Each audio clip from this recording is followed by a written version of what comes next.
Welcome to Mirror Domain's Movie News, your place for entertainment headlines. And indeed, this is a live news show for movie fans, where we talk about all the trending movie news headlines of the day, including what's going on with Alec Baldwin again. Ooh, yeah, we'll talk about his legal issues again.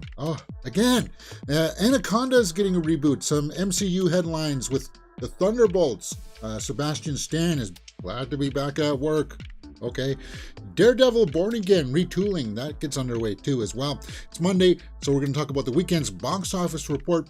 But we start off today's show by talking about Disney and its upcoming 2024 slate release schedule. Cool, man. All right. Now, we know that there's not going to be as many comic book movies this year. There's going to be no Star Wars this year. So it's kind of like, well, what else do they have coming out, Disney?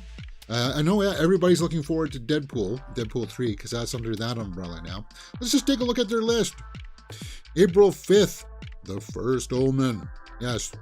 Now, the trailer dropped for that a while back. I saw it. I guess it does. That story does need a bit of an update. But updating these movies hasn't gone exactly all that well. As this article goes on to talk about, well, the buzz for Exorcist Believer. So I think that they're hoping that brand recognition will pay off for this one. Just make a good movie, man. Just make a good movie. It doesn't matter if it's what the title is. If it's good, people will resonate. The title, the brand, Omen, is not something that's going to put butts in seats. It's not quite as powerful as The Exorcist. Because as much as The Exorcist Believer sucked, people went out to see it anyway because it had the Exorcist trailer on there. So, or the Exorcist name, right? So there, we'll have to see how that goes. I'll watch it regardless. Kingdom of the Planet of the Apes, and yeah, this is the one that I'm looking forward to. This is one of my most anticipated of the year because, well, I like the first 3 apes. I thought that was a masterpiece of a trilogy put together. So I don't know where else they can go other than like into the future, which this looks like it is, because they're all talking now and stuff like that, and the humans are, well, being hunted, or looks like something like that. So I don't know if it's going to be Caesar's grandson or son. We'll figure it out as we get closer to what's going on there, right? Inside Out 2. I like the first Inside Out movie. We watched it as a Grumpy Man Reacts. Did we really need a sequel to it, though? The emotions of being a teenager? Maybe. That's enough to entice people. We'll have to see. Yeah, you're teenager. The material going on there, I don't know if that's going to resonate with some people. We'll have to wait and see.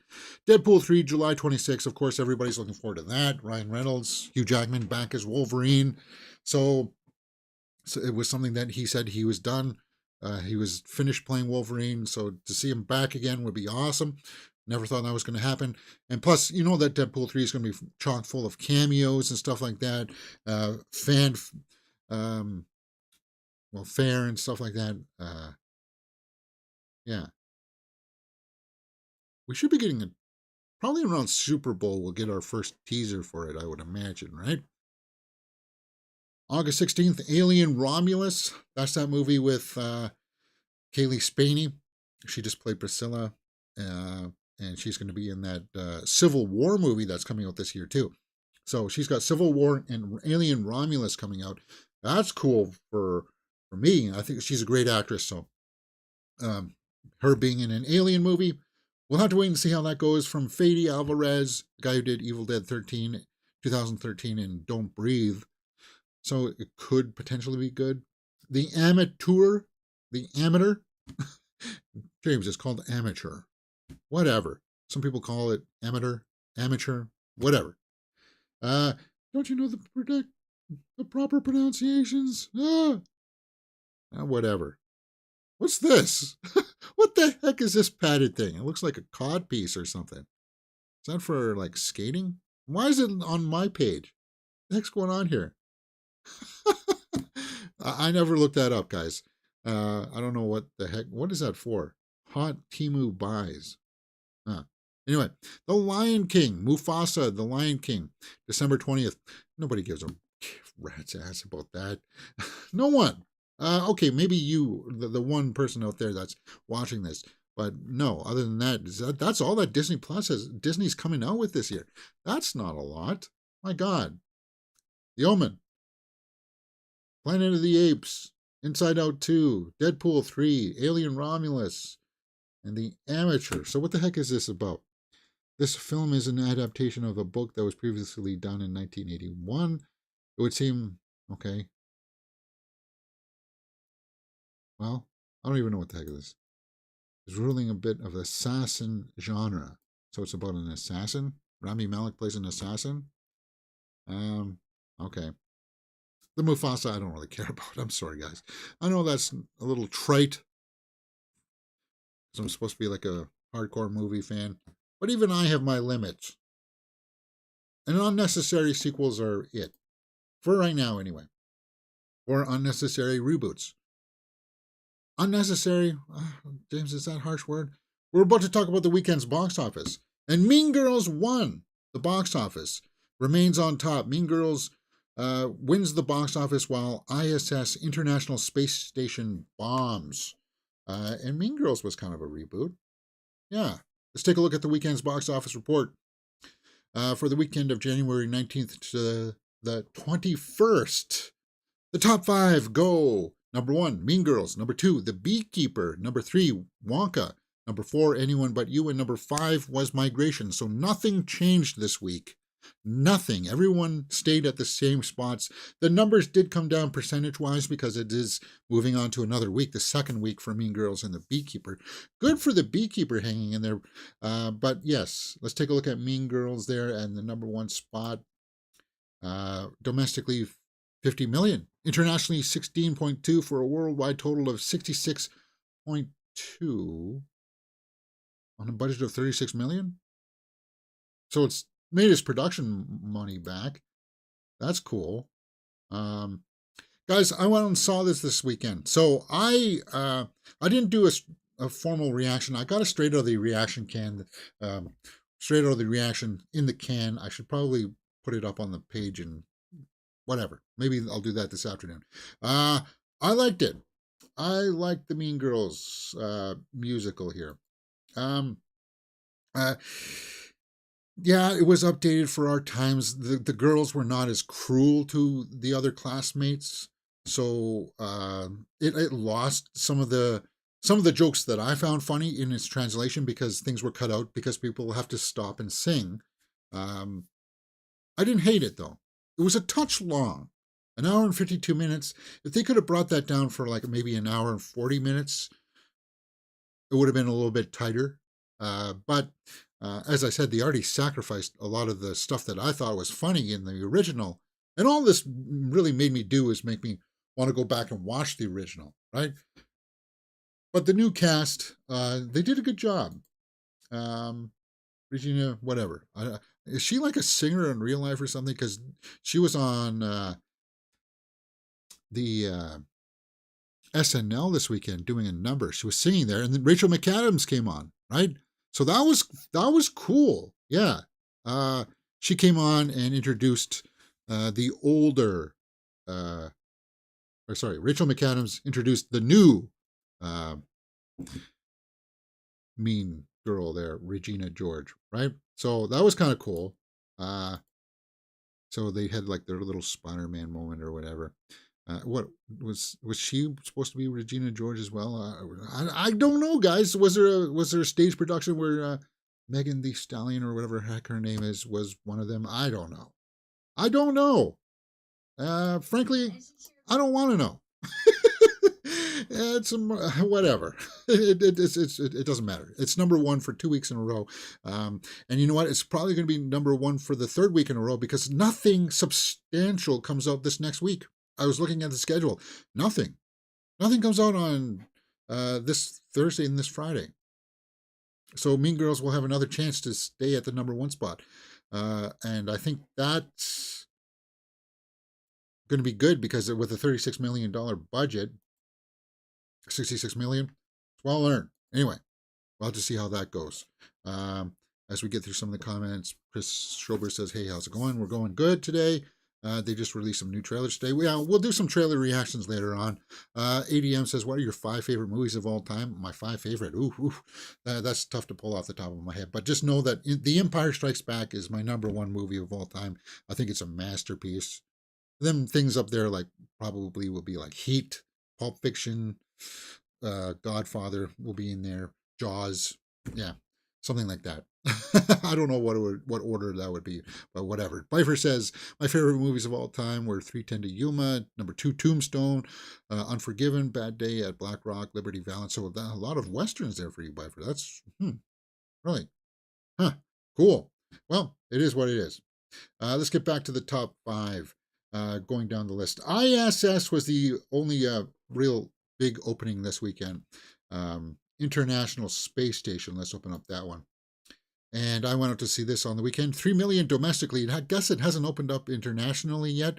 Neither has Mean Girls yet. So when Mean Girls gets wider in its international box office, maybe it'll pull in a little bit more cheddar there as well. I.S.S. guys, 62% by critics, 44% by the audience. I think the commercials, the trailers, did this a little bit of a disservice. They tried to make it seem like it was going to be like a high-octane, action-packed thriller. And I still see the word thriller thrown around there. I guess it sort of is, but it's much more of a dramatic piece. People were thinking maybe we would see a lot more of the nuclear explosions and stuff like that in the actual wartime coming out. But it's more of like a game of chess, kind of like, we're waiting for you to make the move kind of thing. We know from the trailers that the war breaks out down below and people are stuck on the space station, Americans and Russians, and they both get orders to like take each other out. You would think that that's going to be, well, I didn't expect high like action and tension and dramatic kind of stuff. Well, it did have dramatic stuff, but I didn't expect like, nonstop action, kind of them punching each other. It was more like a chess match of kind of like, well, okay, I think we both got the same orders, but are you going to try to take us out first, or shall I wait till you make the first move? Should we do it or not? And that's pretty much what this movie was about. And Pylu Asbak, he did a great job in this. He was the bad guy in Game of Thrones and stuff.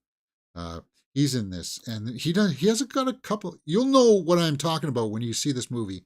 If you see this movie and you see Pilu there, there's a scene in it where, as I said, it's more about the tension of, are they going to do it or not? And you see that struggle in his eyes. And that's what sold me about what this movie was supposed to be about. It was supposed to be more about, well, we just spent months up here side by side with you. We're friends. What do you mean take each other out? That's what it was more about. And if I seen people out there trying to spin this as kind of virtue signaling or SJW stuff. Guys, there's nothing like that in this movie. Okay, so somebody tells me that, oh, it's just a women first vehicle. Ariana DeBose is going to land there and she's going to save everybody. That's not what happens in this movie. Nothing close to that happens in this movie. Ariana DeBose doesn't become like the hero and comes out and says, I'm going to save everybody. No, guys, no, that doesn't happen in this movie. I can tell you that straight up. She's just a character. And probably has about the same amount of screen time as John Gallagher and Pilu Asbak. I got to figure out how to pronounce this guy's name. But what I liked about it when I saw this, when I said out of my straight out of the theater reaction, is that some of them because they do a good job of establishing that they're all friends, it's kind of like, well, who's going to follow the orders? Who's actually going to go through with it? That's what that's what the trailer should have sold it to you, kind of thing about. But people were thinking that maybe it's just going to be like a big standoff inside there. And it is sort of to some degree, but anyway, I liked I.S.S.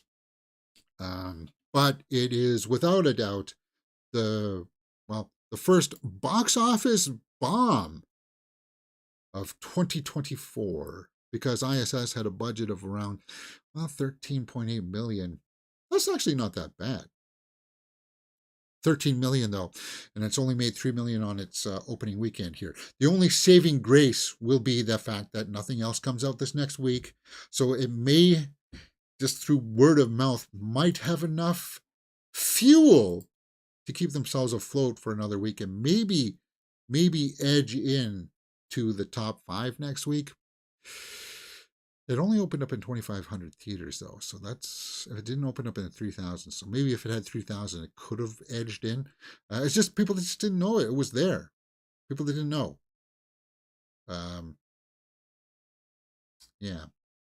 What else can we talk about here? The Beekeeper. I like The Beekeeper, one of my favorite movies of January here. 31 domestically, 44 internationally, 75 worldwide for Statham's Beekeeper. So the possibility of a sequel coming out for this, it's pretty high.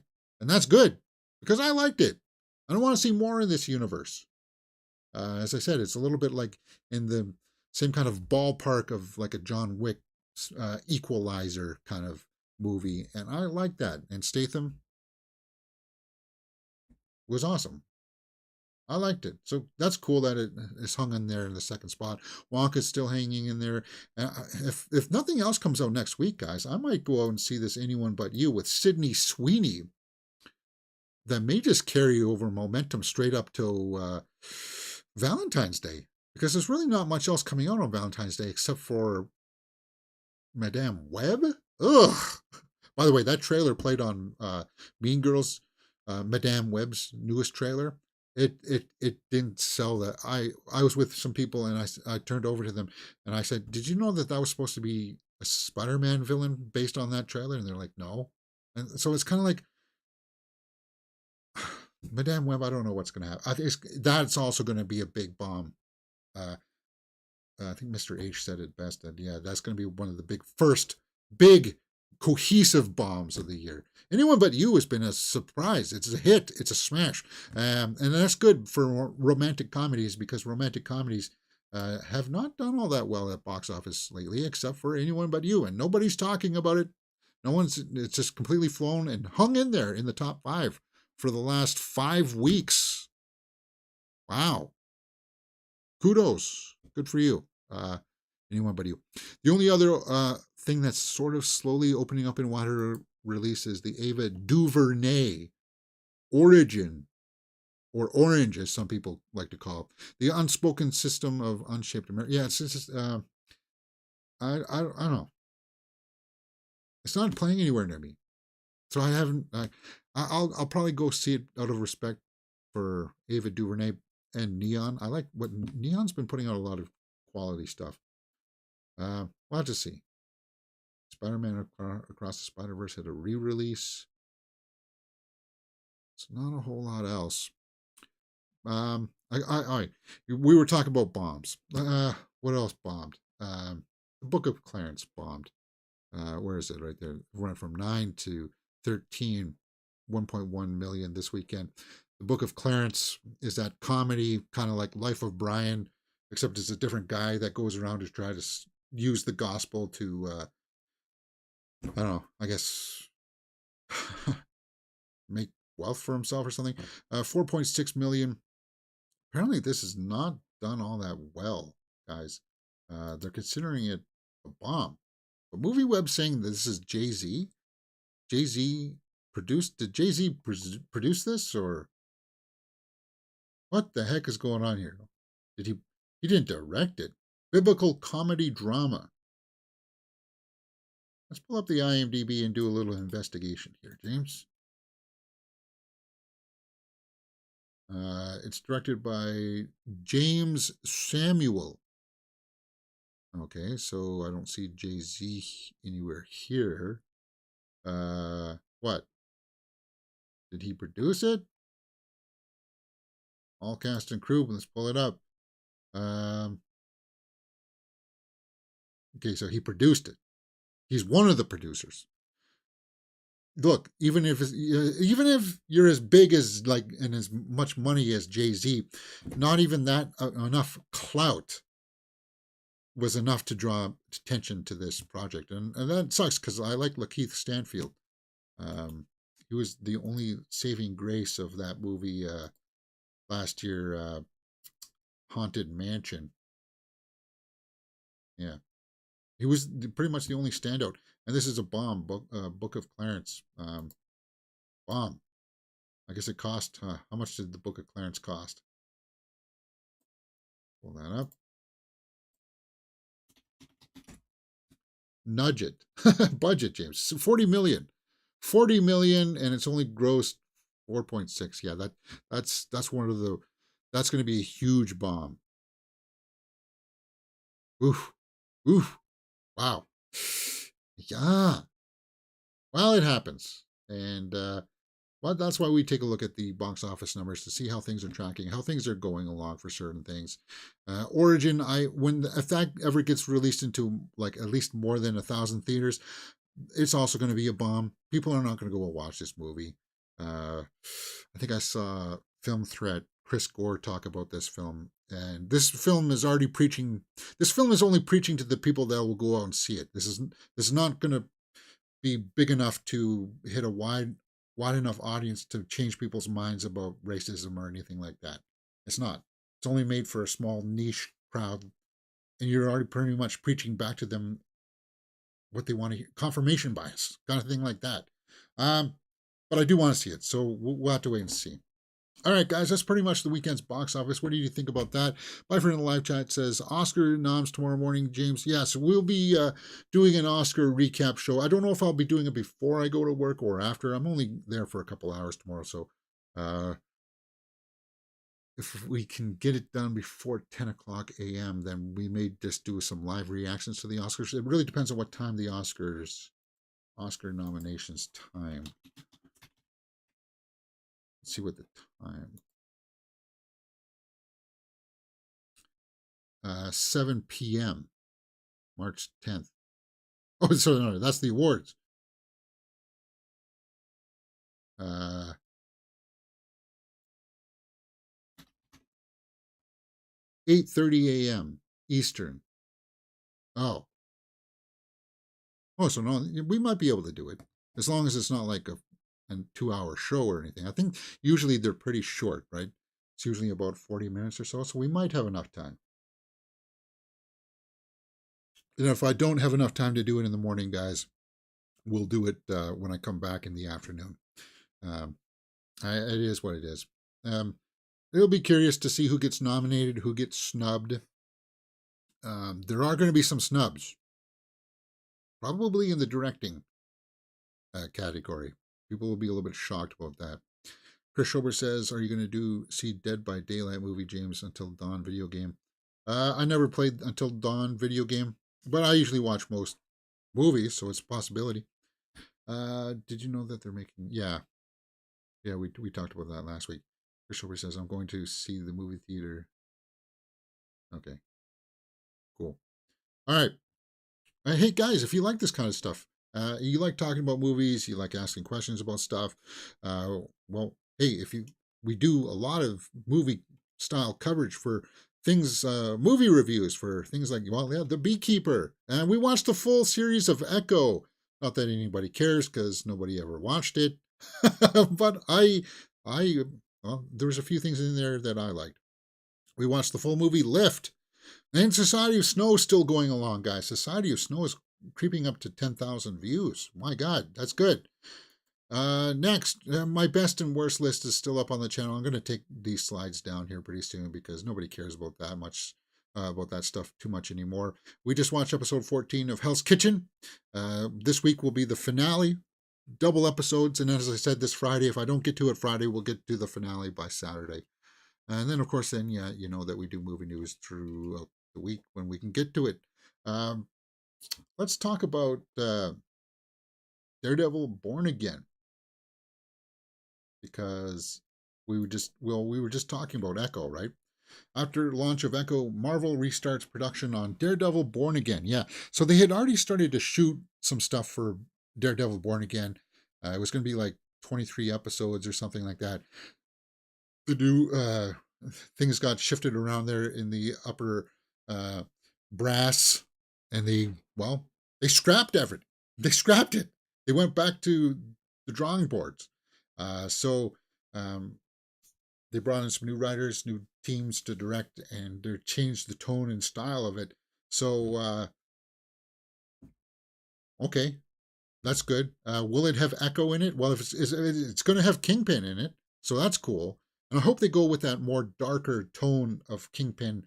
What Echo alluded to in its trailers, we sort of got a little bit of taste of it here and there.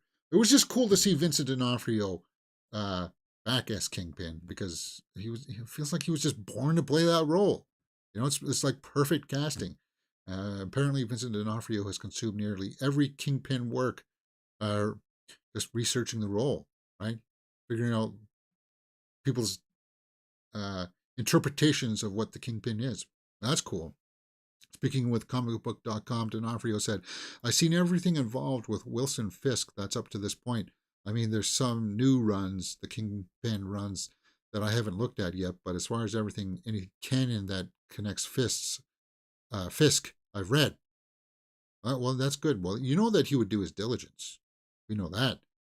Um, and he was just in that Lift movie with Kevin Hart. So, hey, we reacted to that. That was it was interesting. Lift really wasted Vincent D'Onofrio's performance. Well, he was just he was just a background character, right? But yeah, you're right. You got a talent like that, you want to utilize them as much as you can. But that Lift was more about like a team effort kind of thing. Um, so that's good. Daredevil Born Again.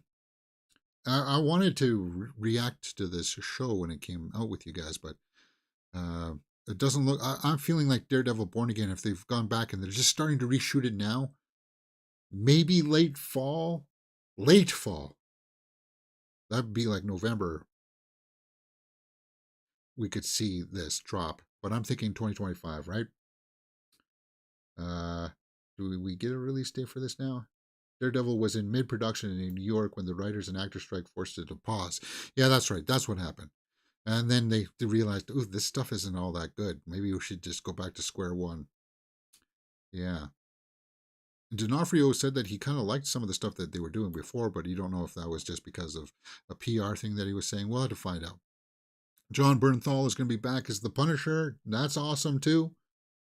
The show is will not be 18 episodes as first announced with that typical broadcast, but will be more like the lower count episodes, which is fine. Nothing needs to be 18, 20 episodes anymore. Nothing. Because when you get that high, even when you get up to 10 episodes, eight eight and beyond, you run the risk of things becoming filler episodes. Not that well, we still kind of already still get filler type episodes in eight uh, episode seasons. So keep it shorter, man. I liked Echo being 5. I really liked Echo only being 5 episodes. I thought that was tight. Um, so we'll have to see how that goes. I'm hoping that it'll pan out fairly well. Thunderbolts. Let's move on. Keeping in the MCU. Thunderbolt star Sebastian Stan excited to get back to the MCU. I've missed it. He's missed it. Well, he's been off doing some weird, eccentric works. He was in that Pam and Tommy TV series, Fresh. I still haven't seen Fresh, where he plays like a cannibal or something like that. And then, of course, he's playing the younger Donald Trump in some kind of movie. He doesn't look like Donald Trump, guys. It's one of the most bizarre castings I've seen in some ages. But he is going to be back as the Winter Soldier in the Thunderbolts movie, which I guess is going into production again because they were shut down because of the writers and actors strike. Thunderbolts was set to be released in 2025. The feature will have a diverse cast. I don't care about that stuff. The plot and villain of Thunderbolts are still a mystery. So the Thunderbolts is kind of like the MCU's version of the Suicide Squad, pretty much. Let's see what he said below. While he was in an interview with Variety, Sebastian said this, quote, I'm excited. I'm going to go back basically in a month or so. I've missed it. It's a great cast. The battling The batting average is so high that it's difficult to always land everything right away. It's always been a great experience with one in particular. I think there's a lot of good things. Well, people like him as the Winter Soldier. Uh, I just I don't know if I just don't. I think people are tapped out of the lower tier stuff. And as much people don't want me or hear me say that Winter Soldier's like second tier, he is. I'm sorry. He's not even. Well, he's probably even flirting with third tier, because Falcon is taking over the mantle of Winter Soldier, and it's not him. So it's. I just don't know if there's like, yes, Sebastian Stan has his fans. Winter Soldier has its fans. I'm not one of them, because I mean, he killed Tony's parents. But James, that wasn't him. Ugh. It's your body. It's kind of like the alcoholic that gets blackout drunk. Well, I'm sorry, guys. That wasn't me. I was blackout. I didn't know what I was doing. Is that does that get you off the hook? No, you're still responsible for doing your actions. And Winter Soldier, you're still responsible for killing Tony's parents. And you say, well, no, I was under mind control. Okay, but you weren't under consistent mind control. There were moments where you were aware and could have stopped it before they sent you on missions. And how would you have stopped it? If you were on an honorable man. Anyway, why am I digressing into that? Because there's still people that believe that he is an innocent character. I always like to share my thoughts about that. But anyway, we'll have to see how this Thunderbolts movie carries out. I'm curious about it because we might get the Red Hulk in it. I don't think so, but I'm hoping so. Yeah, Stephen Wen left the project last week. We saw that he was going to be like some new guy in there, right? The Enforcer or something.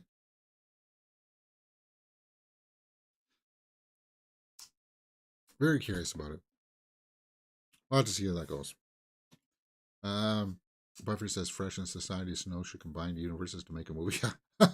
Yeah, I would see. I would like to joke around about that, but the crowd that watches Society of Snow, they're very protective of that movie. Like they don't like to even hear it compared to Alive. That's offensive to them apparently. So it's kind of like I didn't know that when I watched it, but if I had known that going in, that people were going to be really sensitive to that, then I would have been a little bit, okay, guys, I understand that Society of Snow is a little bit, it's based from a different source material than Alive was, even though it's still the same events.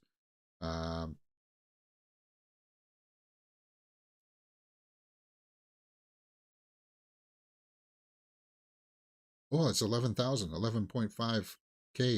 Yeah, it's going up. I just would have been a little bit more sensitive about it.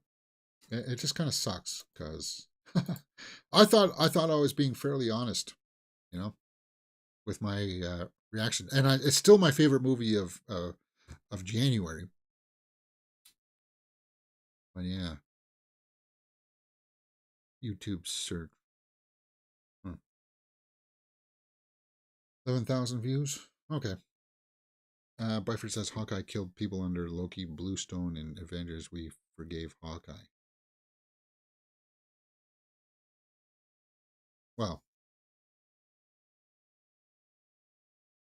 did he?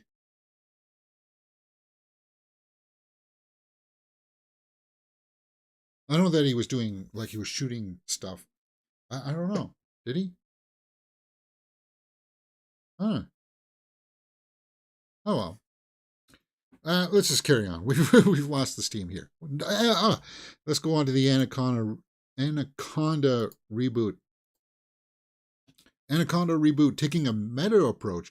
This has come up in a couple of the websites, guys. It's taking a meta approach, which means it'll be self-aware So it'll be a little bit, well, what, aware that it's a remake of itself? I don't know. Let's just take a look. On the hot mic, Snyder. Thanks the friends at Bloody Disgusting for some information on this. Jeff Snyder, right?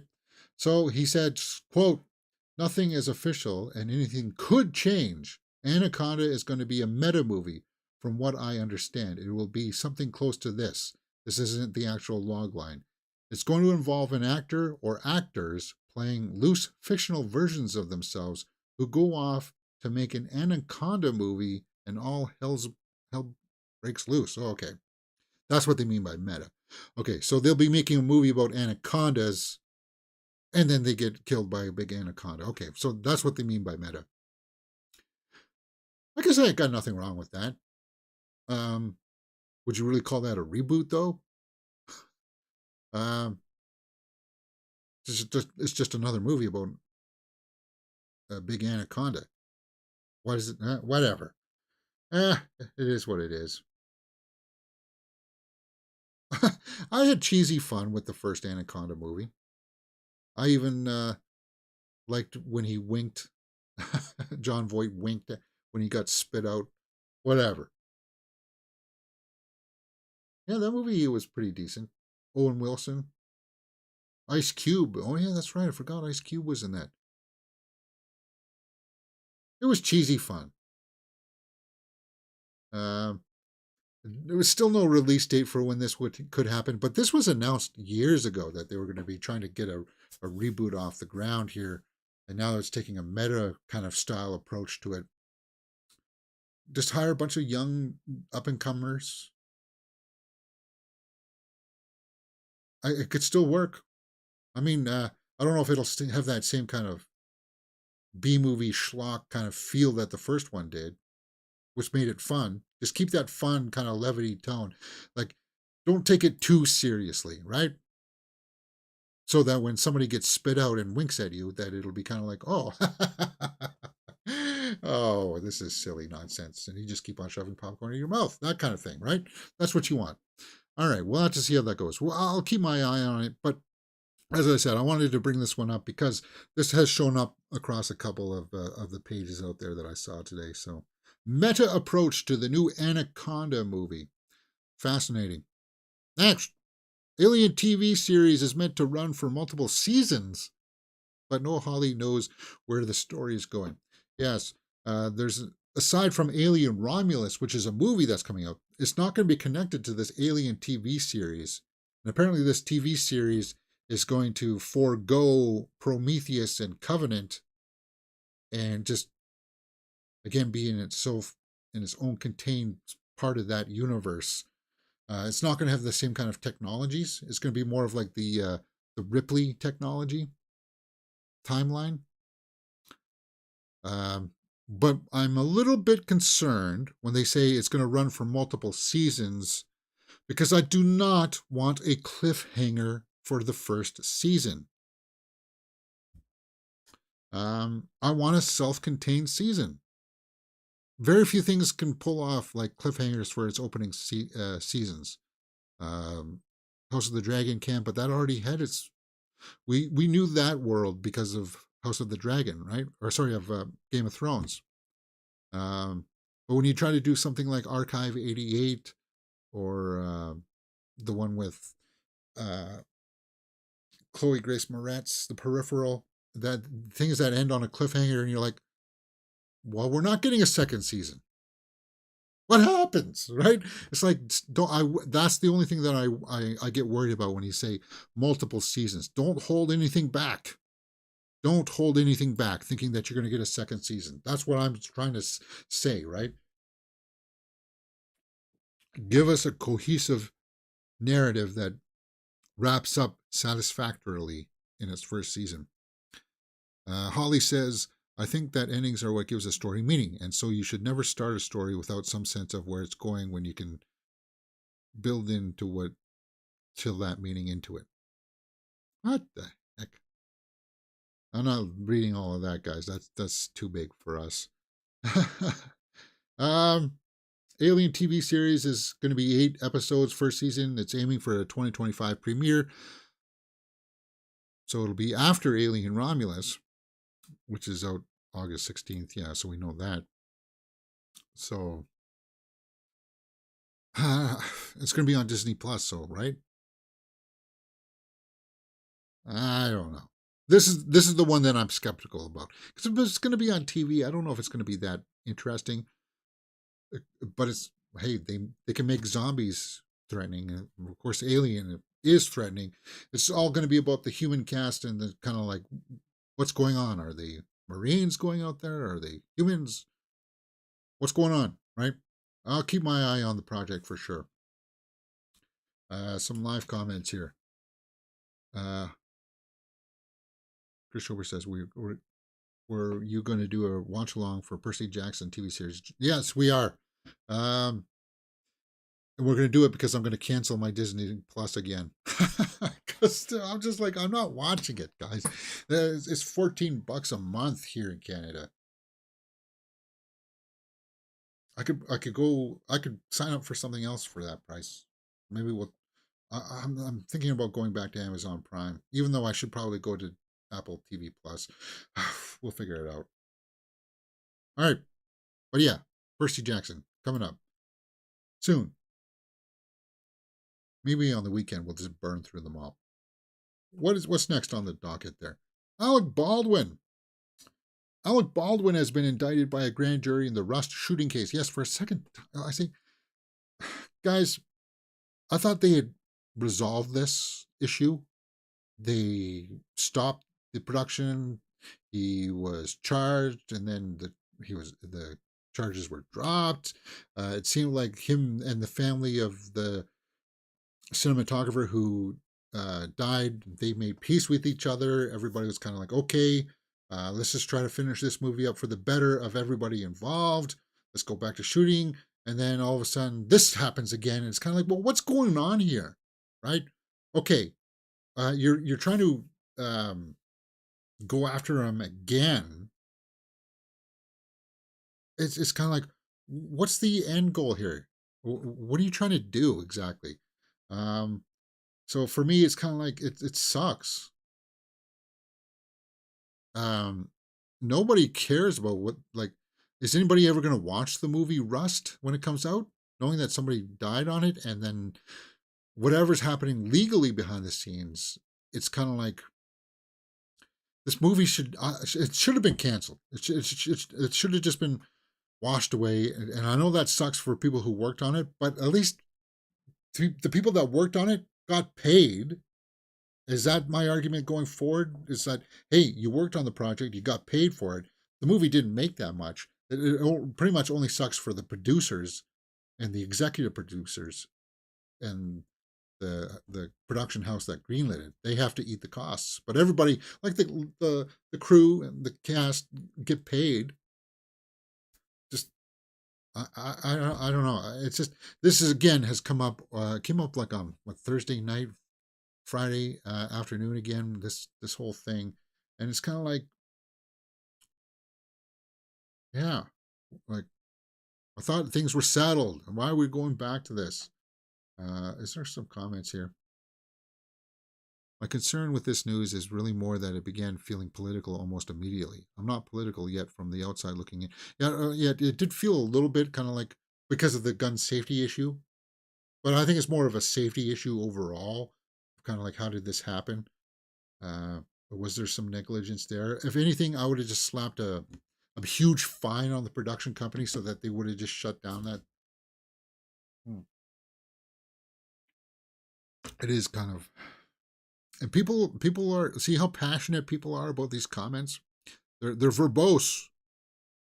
I believe it to be more apparent double standard applied to the situation. If you are a celebrity, you seem to get treated differently than Joe Schmo. Well, here's the thing too. And what was it? Somebody said over the weekend, do you actually believe that Alec Baldwin came to the set this day and said, I am going to kill the cinematographer? Do you think that that's what he was trying to do? Because that's sort of like, is that what you think that he was trying to do? Because it doesn't seem like that out of all the brazen things to do. Like, why would he, like, that doesn't seem like what he was trying to do. Um, so again, I don't know what they're trying to get at here with this, what they're trying to do, because it seemed like was all settled, right? His movie production, his money, his hiring, ultimately his responsibility. Some people say, again, it looks like there's a lot of back and forth here. Why are they still using an actual gun? Yeah, those scenarios. Like, yeah, exactly. Uh, I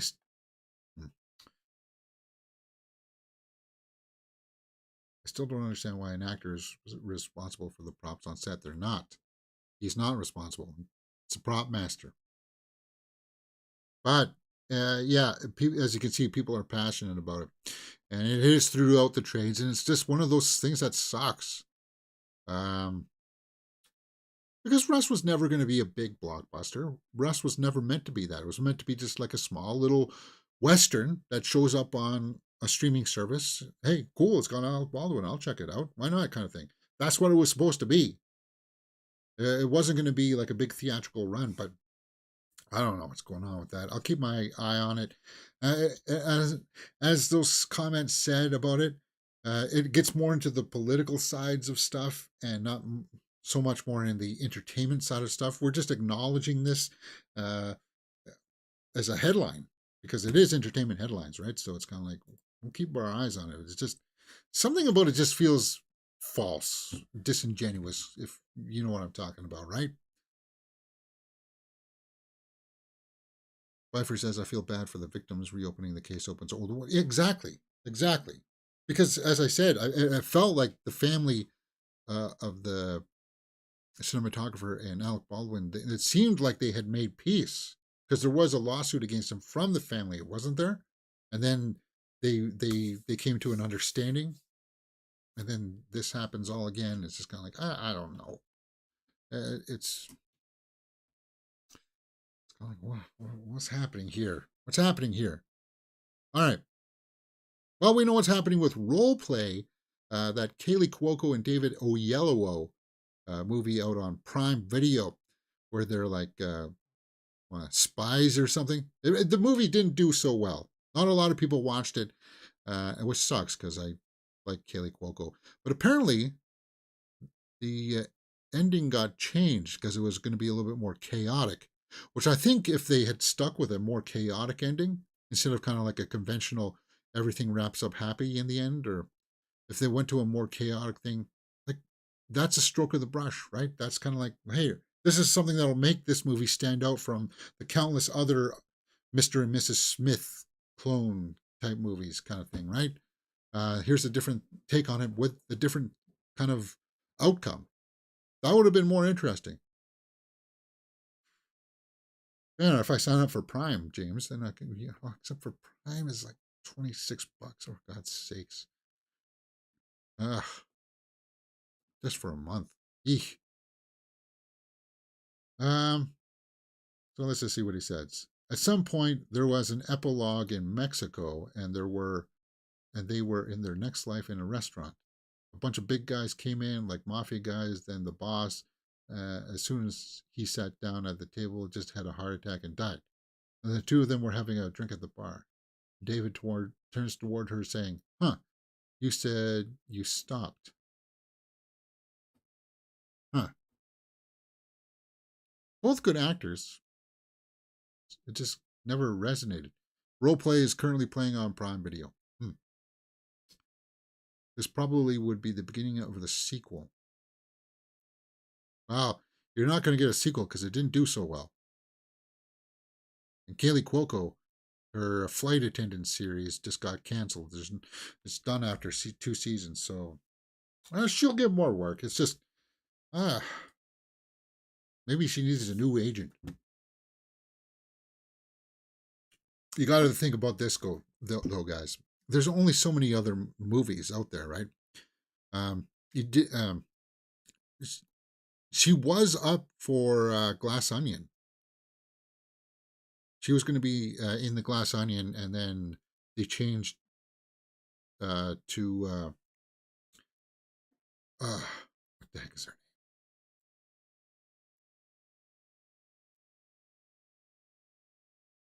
Why am I drawing? Skeleton Key Girl. Kate Hudson. Yeah. They changed it to Kate Hudson, which is fine. She was good in that too.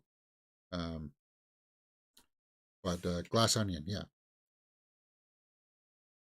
It was going to be Kaylee, but yeah, and wasn't she was all set up to be in it and stuff and everything. But then at the last minute, Ryan Johnson switched it to Kate Hudson, which was fine. As I said, she did a good job in that role. But it was those movies are all about the ensemble, right? Dick Tracy is making the headlines again. What? Yeah, Joe Blow's got a fascinating article up. Why doesn't Disney give this classic the love it deserves? I like the Dick Tracy movie. And in fact, I used to have it on Blu-ray somewhere, but I think it got lost in one of the times that I was moving from one apartment to the next, which kind of sucks. I hate when that happens. It just happens. It's like, didn't I have a box of this, of something? Like, didn't I have a box of blue socks somewhere? No, you didn't. Oh. No, I did. It must have got lost somewhere. Like, I hate when that happens, right? Anyway, I liked the Dick Tracy movie when it came out. And I remember when it came out, it was like, what was it? McDonald's had like a big kind of game where you collect pogs or something.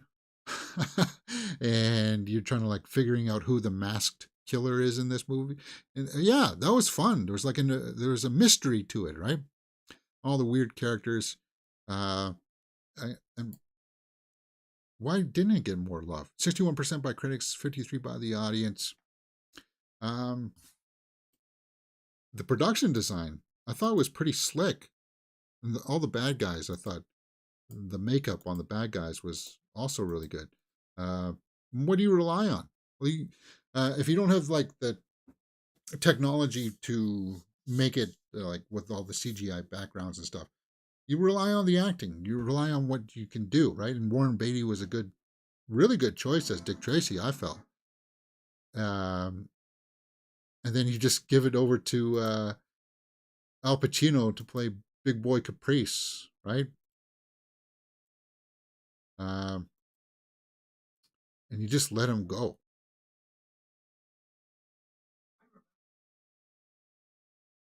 Yeah, and you know that he was hamming it up, but he hams it up so well. It's kind of like becomes a farce of himself.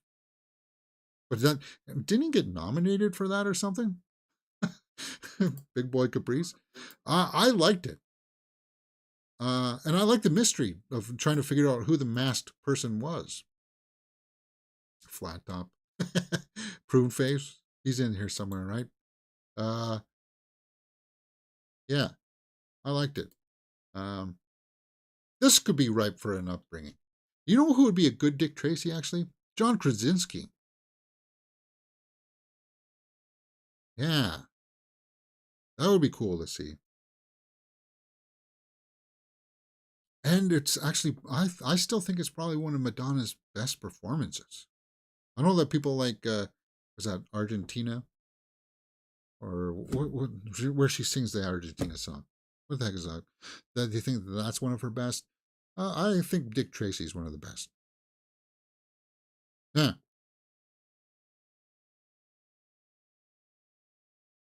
yeah. They used the colors, the production designs that they could because they didn't have the CG stuff.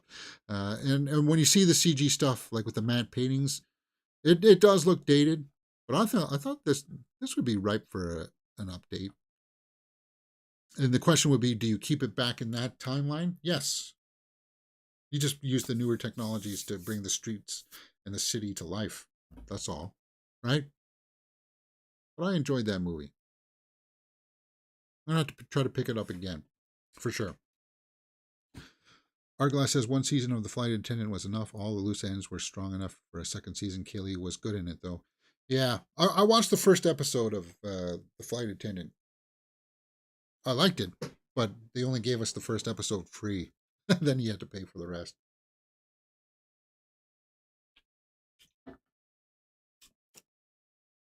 All right, where are we? Where are we at? Hit or miss headlines. So this is it's a hit.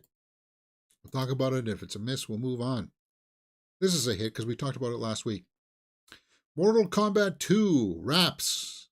Okay, so it's all in the can now. It's done its principal photography. There'll still be some pickups and some post production that they'll have to go through, but it's done. It's in the can. Simon McQuad's Mortal Kombat 2.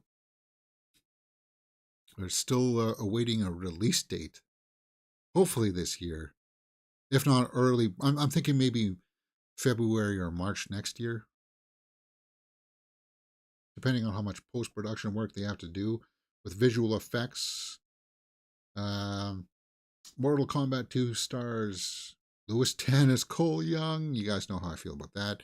But the rest of the cast, I consider I consider these movies like Elseworld Mortal Kombat movies.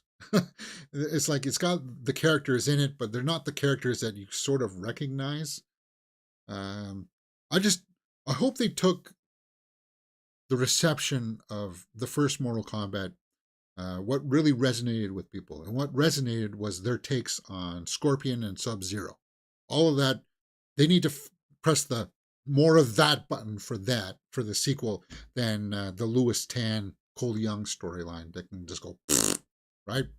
We don't need any of that riff raff.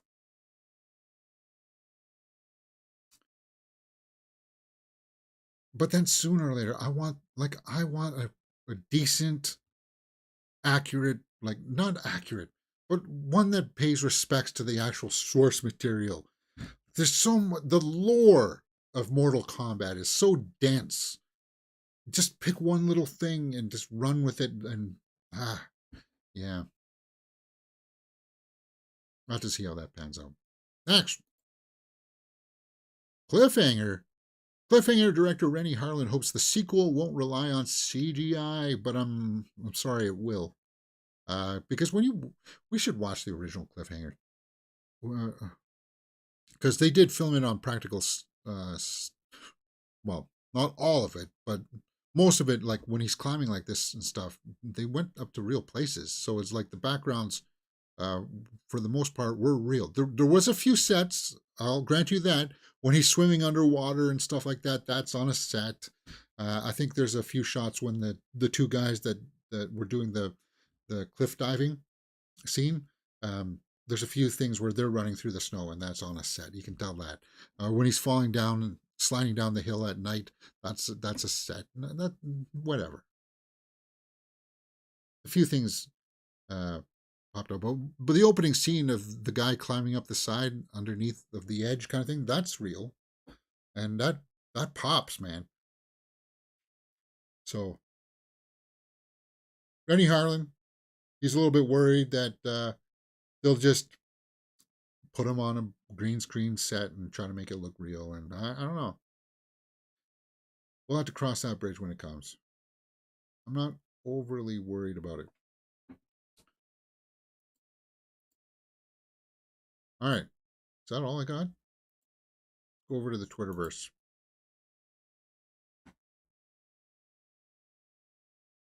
First trailer for Hitman, Glenn Powell and Adria Arjona. Well, you guys know how I feel about her. She was Bix in. Oh, she's stunning. Wow. So this is going to be a Netflix movie? Whoops. Yeah. She was Bix in Cassian Andor, right? And Glenn Powell is still in that romantic comedy hit with Sydney Sweeney right now, Anyone But You. This is going to be a Netflix, huh? Smart and steamy. I don't even know what the heck this is about. But Glenn Powell, he's a star on the rise. He's gonna have a bright future, and apparently he just confirmed that yeah, there are stuff. Uh, there is movement on Top Gun 3. Hey, when Top Gun 2 makes that kind of money, you're kind of like, yeah, of course there's going to be a third one. And he was good. He was also good in that movie Devotion with the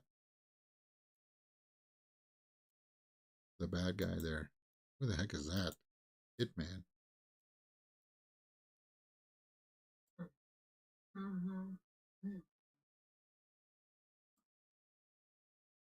Now, he could have been a Johnny Cage, maybe. I don't know. Whatever. Hitman. So another screenplay by Glenn Powell. So he's writing stuff. That's cool. I like to see that. Directed by Richard Linklater, huh? June 7th. Well, we will be watching it because I like Glenn Powell and I like Adria Arjona. Too much, maybe. I don't know. Next. Oh, that looks like it gets spicy there too, right? Huh.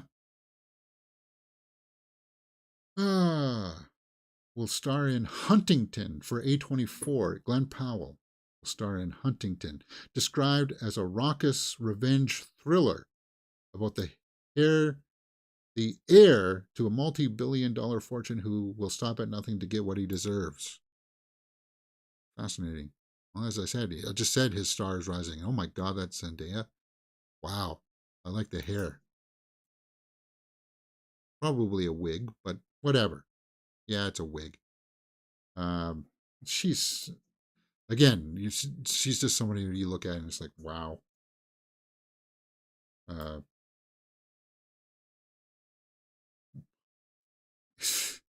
give that the heart. Andrew Scott stars as Tom Ripley in Ripley. So they're making a more adaptation of The Talented Mr. Ripley. That's what that is, right?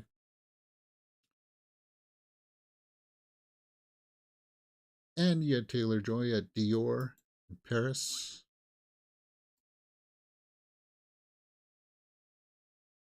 Ugh. Give that the heart. Next. Nicole Kidman says Reese Witherspoon are texting every day about season 3 of Big Little Lies.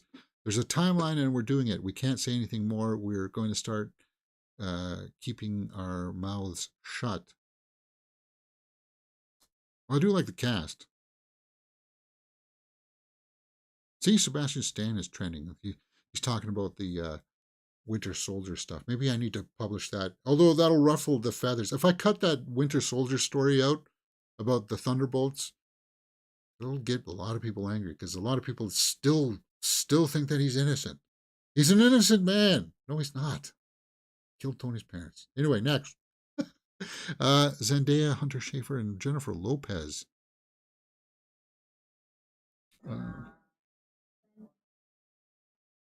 Oh, is she getting poked by those things?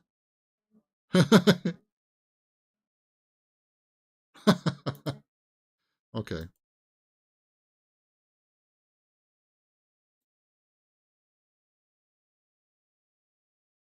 Yeah. Cool.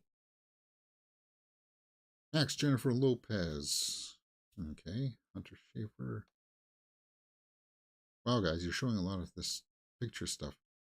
This is the one that she should be Zelda, right? In the Legend of Zelda movie that people want to see. I saw the TV Glow debuts at 100%. Sundance. Oh, yeah, Sundance was going on, right? Expats. Sebastian Stan, Adam Pearson. A Different Man at Sundance. Okay. A Different Man. Oh, this is the guy that was in Under the Skin, right? The biggest deal in Dragon's Den history.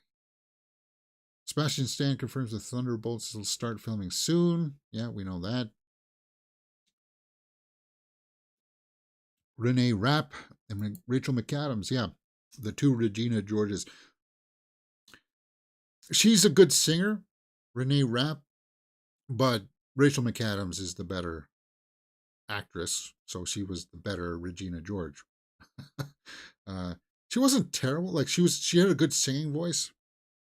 But as I said when we started the show, the Mean Girls just weren't as mean. They weren't as cruel. It's kind of, well, why are you mad at them? Why are you mad at the plastics? They didn't really do anything too egregious. Oh, because they're the Mean Girls. Well, you have to do something mean for them to be called Mean Girls. Writing nasty things about them in a journal doesn't qualify them, in my opinion. Because that burn book should be just kind of like, normally that's private, and you're allowed to do that kind of stuff in private, but whatever.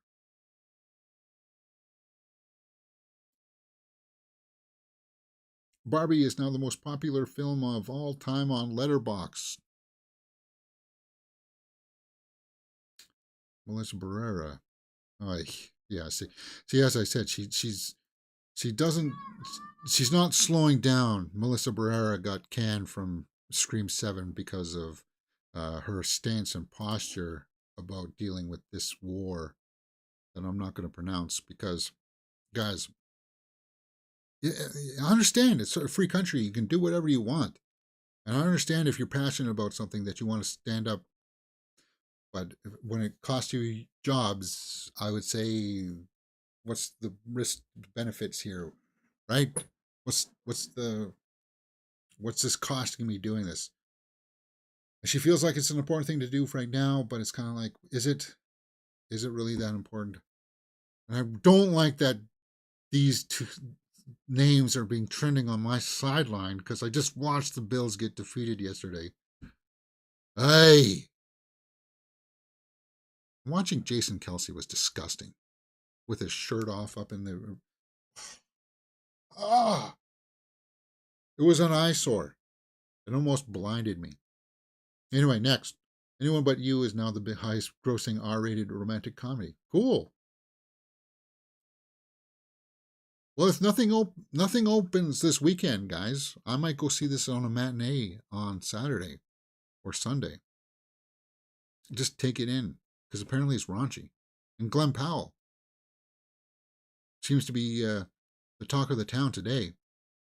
And Sydney Sweeney, as much as people don't like the Madame Web movie, she's pretty much the only reason why I would go watch the Madame Web. Why I'm going to go watch the Madame Web movie is because of Sydney Sweeney. Is the number one reason. We'll have to wait and see. Glass Viking says, headline Sebastian Stan fans invade Ontario. Yeah, I think I will post it to see how people go. I preferred the Chris O'Donnell climbing movie to Cliffhanger, though I'd watch Cliffhanger again for sure. Oh, yeah, what was that? What was the Chris O'Donnell climbing one? Strap on the Nitro. Oh, what the heck was that? It had Robert Tunney in it too. She was. We don't see enough of her.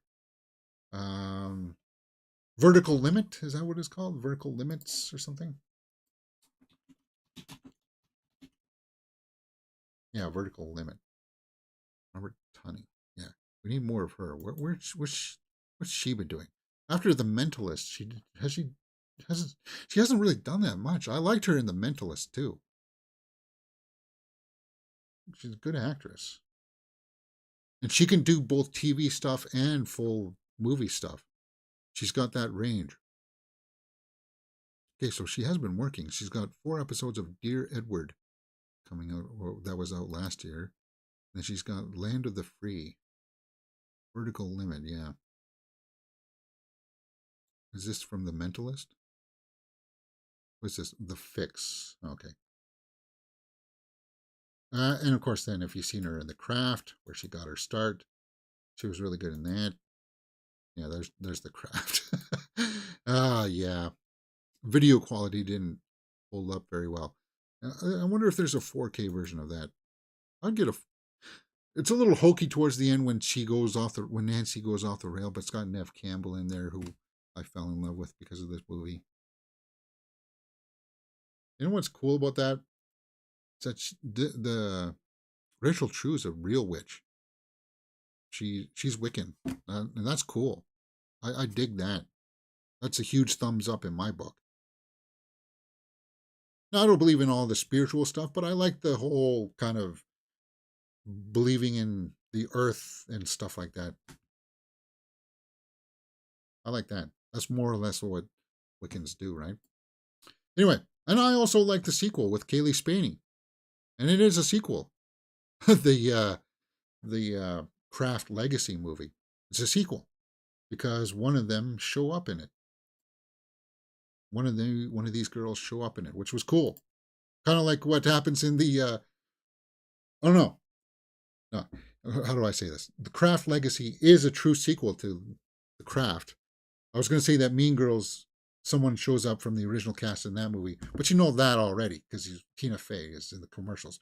But no, I mean one of the original four girls shows up, so that was kind of cool. Anyway, how did we get on that little sidetrack? Next,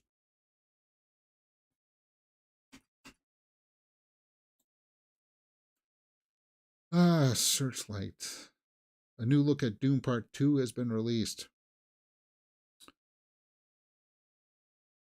Yeah, I'm hyped for this one. The trailers look good. And there's something about, yeah, Austin Butler there as Fade. I think, uh, like I think it's going to be awesome. Doom Part 2. Just a little quick behind the scenes look. Anyone But You has passed 100 million at the box office, cost 25 million to produce. So here's the thing. I hope the studios don't look at this and then start to flood the market again with romantic comedies, because the romantic comedy formula, if this follows the same kind of tired formula of, ooh, they're wrong for each other, but they fall in love, and then they realize at the crisis point of the story that they're not together anymore, but no, they really love each other and come back to each other. That formula, if if it uses that, fine. But if you can't oversaturate it with that formula, there's got to be some other stuff. 2 more days until Oscar nomination. That's 2 days ago. Yeah, there's Rachel McAdams again with Jacob Elordi, our new Frankenstein.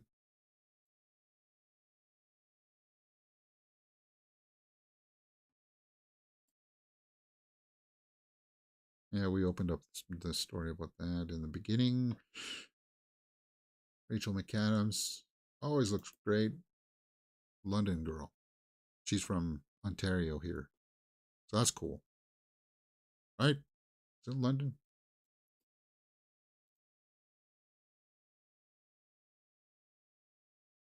From a theater degree at New York University.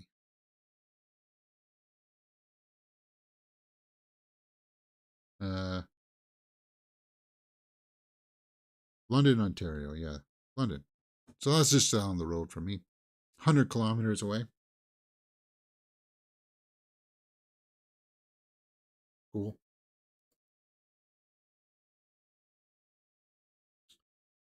Where's she been? She was just in the Doctor Strange 2 movie, but I want to see her do more dramatic stuff. She's a really good actress too. Renee Rapp for SNL.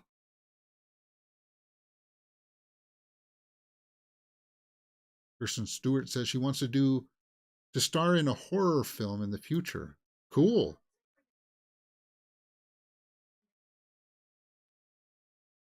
We were gonna watch Underwater. She was she was in Underwater with that was a horror movie.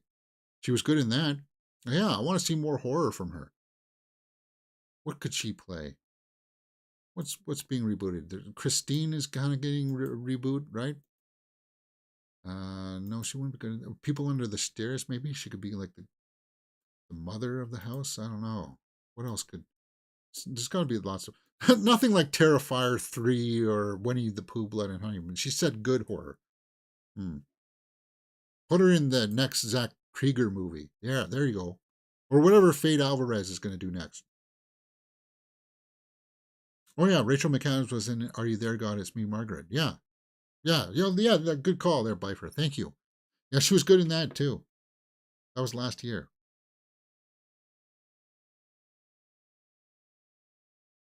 Danny Ramirez, Emilia Jones, Catherine Newton, and Zach Galifianakis attend Sundance. Catherine Newton's going to be huge. She's going to be huge.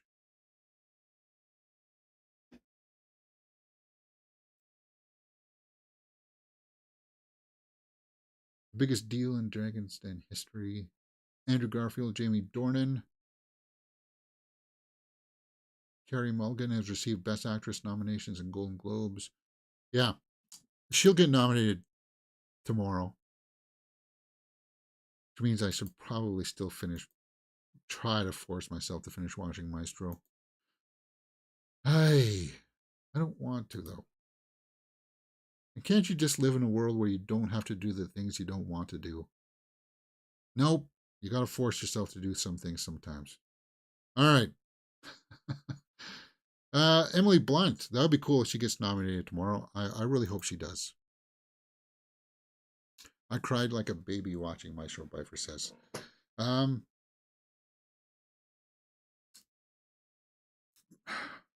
Maybe if it didn't do time jumps. I don't know. It's just Bradley Cooper keeps pulling me out of that movie. Anyway. Yes, I'm in love with Emily Blunt. That's a given. Next. Coleman Domingo. Yeah. All right, so we're just going back into more award stuff. Hugh Jackman training for his return as Wolverine. Now he's never going to get back to being as jacked as he was for the second one when he takes on Silver Samurai. I think that was like he was down to like 7% body fat or something, but you could see that his legs aren't as big. Whatever, he's like in his 50s now, man.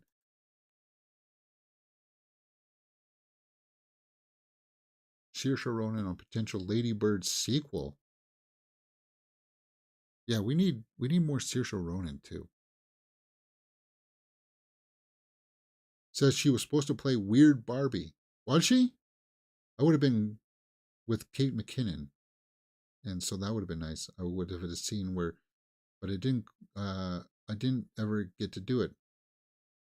Oh, well, there's always going to be a Barbie 2, so she can be in Barbie 2. Taylor Swift can be in Barbie 2, and that'll make $1 billion.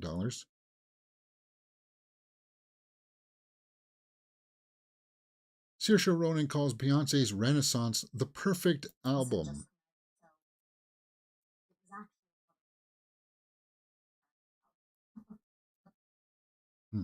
Wow. Next. Steven Soderbergh. All right.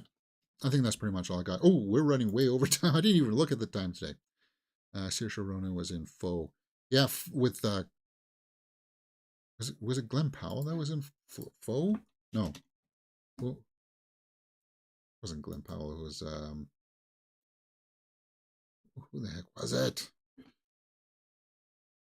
Paul Mescal. Yeah, that's who it was. I still want to see that movie. It just never really came out. It's kind of like there are a couple that are living on for like the planet's dying or something, right? And they're on a farm trying to still make food, and one of them's received a lotto invitation to go up into space and survive, which is a cool idea. I was just going to check to see if there's trailers. Bob Marley, Constellation, Noomi Rapace. Ooh, Constellation trailer.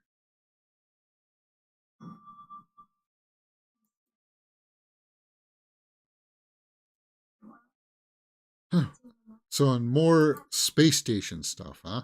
Feels like I was just there because I just was, James. We just watched. It's for an original series. Numi's great though. Even when she's in weird movies like Lamb.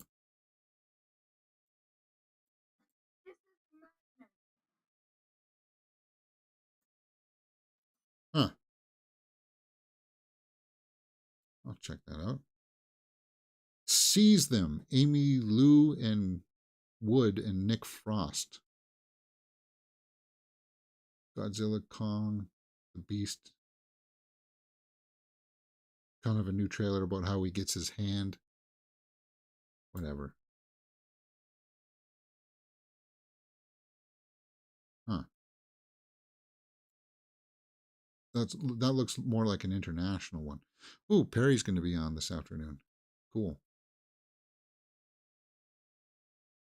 In an age of tyranny. All right, guys, I'm running way over time. Hit that thumbs up button, guys. Subscribe and join us tomorrow for some Academy Awards nominations, reactions. rundown, see how that goes. Hit that thumbs up button, subscribe, and I'll see you next time right here on Mirror Domains.